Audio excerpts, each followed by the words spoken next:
आज जो मैं ये कहूँ ना 60 गांव कवर कर दिए, वो 60 गांव तो मैंने कवर करे हैं जिनमें मैं गई हूँ। एक एक हफ्ते में 3-3 काम करे हैं सिर्फ, और अब सिर्फ 2 दिन से मैं 4-4 काम लगी हूँ करन। मेरा मकसद सिर्फ महिलाओं को मिलना है, औरतों को मिलना है, क्योंकि इन्हें न्यू ही नहीं पता वोट किसकी देनी है। इन्हें न्यू ही नहीं बेरा हमारा एमएलए कौन है। इन्हें न्यू ही नहीं पता कि भाई ये हमारा खतरा अच्छा है, भूडा है, ये हमारा कुछ करेगा कि नहीं करेगा। तो महिलाएं जब तक जागरूक नहीं होंगी, और अगर आप लोग जागरूक हो जाओगे, मेरा आपका इलेक्शन तो मैं वो जीत जाऊंगी। क्योंकि जब तुम्हारे दिमाग में बात आ जाओगी कि या तो हमारे बीच की रहने वाली है, मेरे साथ सुख दुख हमारा साथ देगी। और मैं जब 5 साल इलेक्शन में मैंने आप लोग के आशीर्वाद से मैं एमएलए बनी, जब मैं तो मैंने तो भी नहीं पता था मैं टिकट मिलेगी, और ना लोगों को न्यूज देता थी मैं काम कर दूंगी। लेकिन मैंने 5 साल जुट कर काम करा। कोई काम ऐसा नहीं है जिसको मैंने पैसे ना दिए हो, कोई काम ऐसा जिसमें मैंने कोई काम ना कराया हो। लेकिन जब 2019 का जब चुनाव आया, तो 2019 का जो चुनाव था वो हमारे बिल्कुल खिलाफ गया। और मैं आज आपके बीच में ना तो मैं कोई एमएलए, ना मेरे को कोई पद, ना कोई इलेक्शन का कोई तारीफ तय हो रही। और मैं तो सिर्फ आप लोग को जगाने आई हूं कि आप लोग किसी से कम नहीं हो।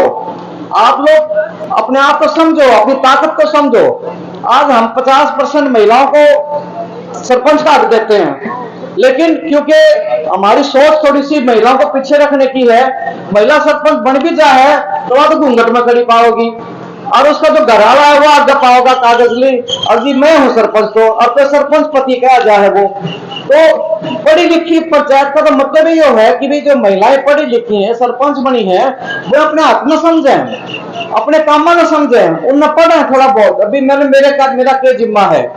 अब मैं तो मेरे तो पिताजी फौज में अफसर थे, मैं तो बार रही हूँ, मतलब हौसला में पढ़ी हूँ, माँ बाप से बाहर रही हूँ, इसलिए मैंने थोड़ा बोलने की थोड़ी ज्यादा झिझक नहीं है मेरे अंदर। तो मैं थारी झिझक भी खोलना आई हूँ। सारी झिझक जिस दिन खुल जाएगी। अब 4 साल कह रहे थे, हमारा थुआ में प्रोग्राम था, जैसे हमारे 66 गांव अपने, तो इसके 3 हिस्से बना रखे हमने। पहला तो था अलेवा मंडल, फिर था छात्र मंडल जिसमें आज हम हैं, और तीसरा है उचाना मंडल जो हम करेंगे 23 तारीख ने। तो महिलाओं से मिलकर मैं उनको ये बताना चाहूँ कि तुम अपने हक न समझो, जितनी वोट थारी है उतनी वोट घराना की है। तुम अगर इस बात में तय कर लोगी कि भी मेरी वोट तो प्रेमलता न जाओगी, अगर चुनाव लड़ेगी तो तुम राजी हो जाओगी, तो मैं तो आपका राजी हो जाऊंगी। तुम दुखी होगी, मैं दुखी होंगी। थारे सुख दुख में मैं आऊंगी, थारे ब्याह सगाई में मैं आऊंगी, जो मेरे को मदद हो सकेगी वो मैं करूंगी।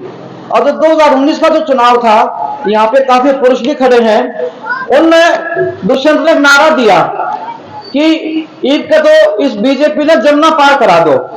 लोगों ने न्यू नहीं देखा कि भाई कैंडिडेट कौन है, भी कैंडिडेट तो थारे घर की थी, थारे गांव की थी, लेकिन तब मैं 1-250 किलोमीटर दूर तक आदमी बड़ा अच्छा लग गया, रेडियो के काम कर देगा, और वो यहां से एमएलए भी बन गया।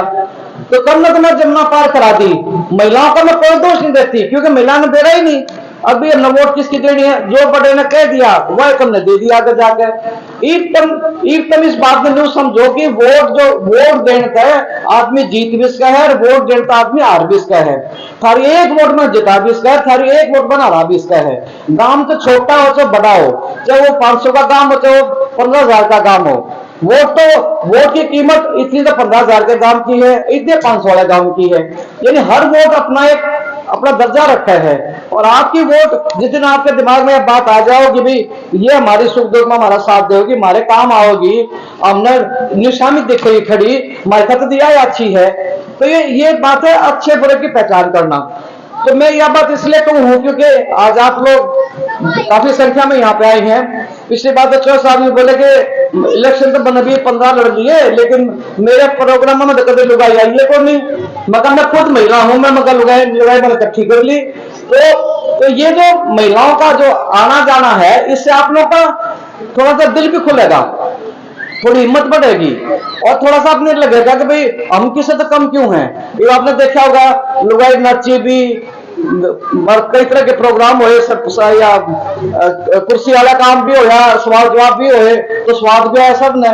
तो इस तरह से जब आप लोग बाहर निकलोगी, अब मेरे पे एक डिमांड ज्यादा आ गया है कि हमारा सामुदायिक केंद्र होना चाहिए। तो सामुदायिक केंद्र तो मैं तो ये चाहूँ हर महिला, हर गांव में एक सामुदायिक केंद्र होना चाहिए, जहां महिलाएं अपना बैठे, भजन करें, गाने गावे, सुख दुख की बतलावे, घर तक बाहर लेकर के थोड़ा उन बिनु लाके भी हम भी कुछ करते हैं। तो ये जो चीजें ये बहुत अच्छी हैं, दुनिया बदलने लग रही है। आज हमारा देश चांद पर जा लिया, लेकिन हम फिर भी थोड़े पिछले उसमें रह रहे हैं। तो इसलिए मैं चाहूं कि जो महिलाएं हैं, महिलाएं और पुरुष में कोई फर्क नहीं। एक कहा जाता ना कि भाई जिंदगी के दो पहिए हो, एक आदमी हो, एक उसकी वाइफ, उसकी धर्मपत्नी हो है। अगर एक भी पहिया अगर कमजोर होगा तो गाड़ी ठीक नहीं चलती। तो आप भी अपना न समझो कि हम इन तक कम नहीं है, लेकिन क्योंकि हमारे को पीछे रखा गया है इसलिए हम कमजोर अपने आप में महसूस कर रहे हैं। मैं आपने एक छोटा सा उदाहरण दू हूं। राजस्थान का इलेक्शन था, वहां पे सीपी जोशी थे जो मुख्यमंत्री के रेस में थे कि अगर मैं जीत गया तो मैं मुख्यमंत्री बनूंगा। उसके घर की 5 वोट थी। उसके घर के न्यू सोच के अब भाई जीता तो पड़ा है, मेरी 5 वोटा तो क्या फर्क पड़ेगा। वो 1 वोट तो हार गया, 1 वोट थे कड़े तो मुख्यमंत्री बना था, कड़े 1 वोट तो हार गया, मेरे भी नहीं बन सका वो। तो हर वोट की कीमत हो है। और आपने देखा होगा भी ये सरपंच के चुनाव हुए थे, हरियाणा का रिकॉर्ड है कि डुमर का कला में जो लड़का जीता उसने 1 वोट तो जीता था, लेकिन आज जो सरपंच को आ रहा है तो जीत हार का तो 1 वोट पर फर्क पड़ा है। तो आपकी एक एक वोट बहुत कीमती है मेरे लिए। और जिस दिन तारा समझ में आ जाओगी और कम अगर नहीं कहोगे ना ईद का हमने तेरी कहीं माननी है, ज्यादा तो न हमने वोट गिरी, ईद तुम्हारी मान, वो भी सारी मानना का, उसने भी नहीं लगेगा कि भाई हाँ समझदारी की बात कर रहे हैं, इसे की मान लो। और मैं तो ये उम्मीद करूं हूं कि जितनी ज्यादा महिलाएं मेरे साथ रहूंगी, जितनी ज्यादा गामा की बहू हो, बेटी हो, जिनकी वोट बन रही है, वह अगर मेरा साथ देंगी तो तुमने कोई पश्चाताप नहीं होगा कि हमने बढ़ा तो दी या तो दिखती भी को नहीं। मैं इतनी लुगाई बैठी है, तुमने दुश्मन देखे है कदे? ये कदे आया था दौरे सारे दुख सुख की पूछन आया हो, सारे दौरे कोई काम खातर आया हो, तुमने बेरा भी नहीं होगा वो देखने में किसा लग गया है। लेकिन जितने भी पुरुष हैं जिन्होंने सबने पता है कि दुष्यंत कौन है और देवला का पड़पोता है। अब इनकी आपस की मैं बात बताऊं, ओम प्रकाश चौटाला जी जो 4 बार के मुख्यमंत्री रह रहे हैं, उनके खिलाफ उनका पोता खड़ा हो रहा है। वो ने कहा कि मैं तो दादा नहीं लगता, और पोता भी नहीं है और दादा भी नहीं है, जोड़े दुष्यंत लड़गा उड़ते चुनाव लड़ूंगा। ये तो आपस में लड़ाई है ना, हिंद मार तो कोई मतलब नहीं। दुष्यंत कहे कि भाई मेरा दादा खड़ा होगा, वो जाओ खड़ा, मैंने कोई परवाह नहीं पड़ती। और वो आज भी यह बात कह है कि मैं अचानक से चुनाव लड़ूंगा। फैसला था तब न लेना है कि भी वो हमारे खातिर ठीक है या उसने हमारे खातिर कोई काम करे। 4 साल उसने बने ने 12 महकमे है उसके पास, एक भी जो मैं काम करा हो किसी काम में तो बता दो मैंने। और मेरे जो काम थे जो मैंने शुरू करा रखे थे वो भी रुकवा दिए उसने। क्यों? उसके मुंह हो जाए कि भाई ये काम बन गया तो मेरा नाम हो जाएगा। अभी तो प्रेमलता ने कराया था, आज ये काम बनने लग रहा है, तो हमारे कामों ने भी रोका है जो कि सरकार में बैठा है वो। और जब वो चुनाव जीत का आया उसने मीटिंग बुलाई उचाने में, और ने बोला बताओ मैं क्या करूं। ने बोले जी आपने मारते ने कोई थी, अब इसने जमुना पार कर दी, हमने जमुना पार कर दी, अब आप इसमें जाइयो ना। यानी ये वायदा लोगों से उसने लिया कि हाँ ठीक है तुम जो कह रहे हो ठीक बात है, लेकिन 24 घंटे नहीं पकड़े उसने। 24 घंटे भी उसे पार्टी में डूब गया जाकर बीजेपी में। और आज वो डिप्टी सीएम है हमारे बीच में, और 12 महकमे हैं, तुमने तो न्यूज भेजा होगा महकमे के ले रहे हैं वो। लेकिन आज आपके बीच का एमएलए है वो। और हालांकि मेरे को 40,000 वोट मिली, हम नहीं कहते वोट नहीं मिली, लेकिन मैं उससे दुगनी वोट हार रही हूँ। हार तो हार होते एक वोट की हो, 40,000 की हो है।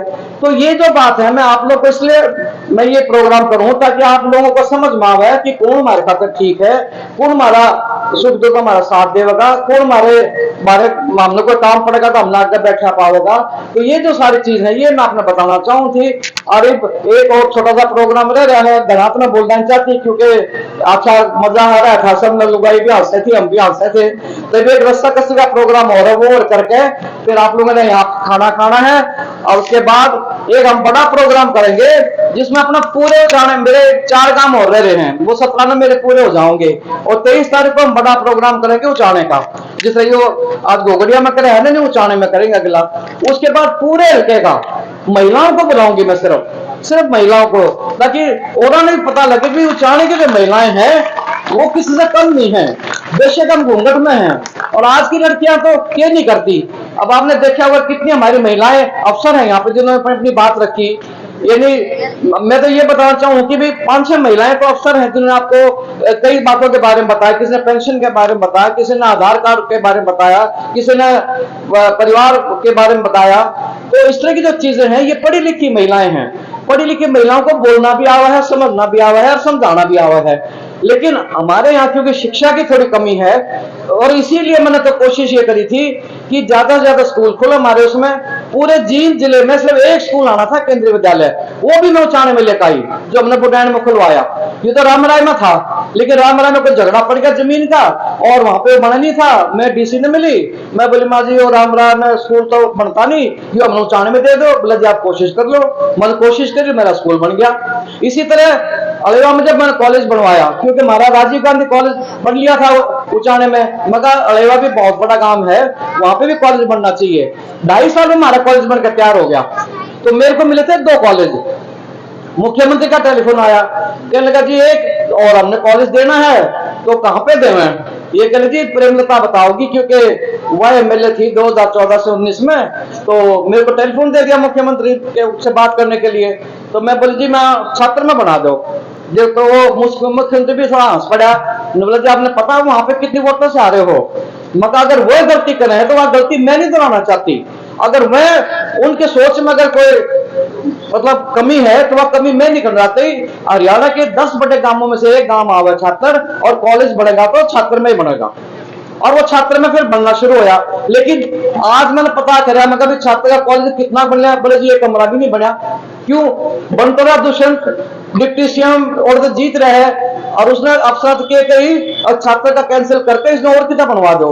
यानी जहां से वो जिताया उसने तो उनको भी धोखा दे रखा है, हमारे को भी धोखा दे रखा है। और हम जितने भी बैठे हैं सारे उसकी झूठ के शिकार हैं। और यह झूठ ज्यादा दिन नहीं चला करे, सच्चाई तो सच्चाई हो है। और हमने हमेशा सच्चाई पर लड़ाई लड़ी है, ना कभी किसी को बहकाया, ना किसी को हमने धोखे में रखा कि यो कर देंगे वो कर देंगे। जो बनन का काम हो करे, और जो नहीं बनन का हुआ था तो ये कहते भाई ये मेरे बस का नहीं है, किसी और पर करवाता तो करवा ले। क्यों? आपने पता है कि भाई भगवान ने 5 उंगली बराबरी दे रखी, तो सारे काम एक साथ भी नहीं बना करते।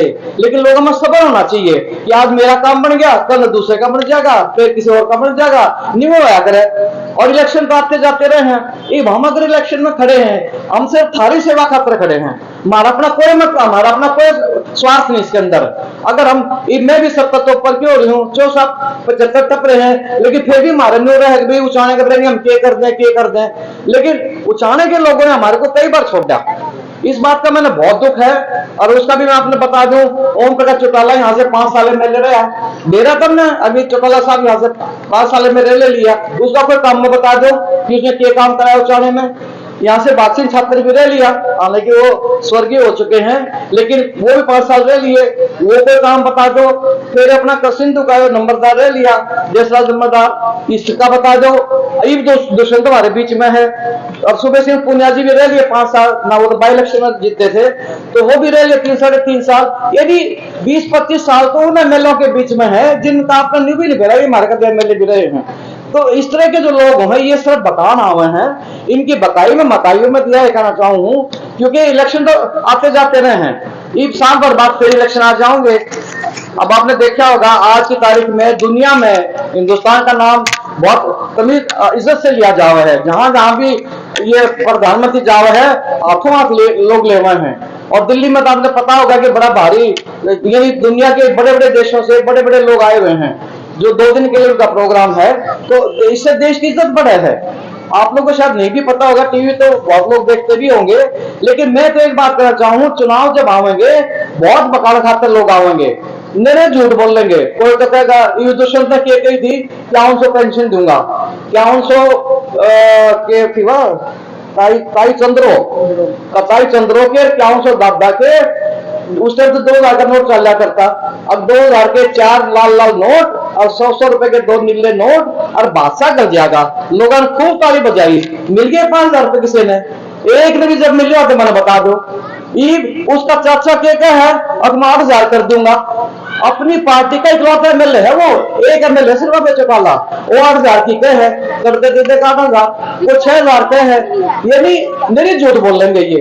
तो मैं तो एक बात कहना चाहूँ कि इनकी सुनो सबकी, करो अपने मन की, क्योंकि ये बताना आवेंगे, झूठ बोलेंगे, और इलेक्शन जो इलेक्शन में ठीक होगा धड़े चक्कर काटने शुरू करेंगे। और हम वह लोग हैं जिनने सारी उम्र काट दी। वीरेंद्र 1977 में मेले बना भारत है, 70 तक 2023 आ लिया, हमने उचाड़ा नहीं छोड़ दिया।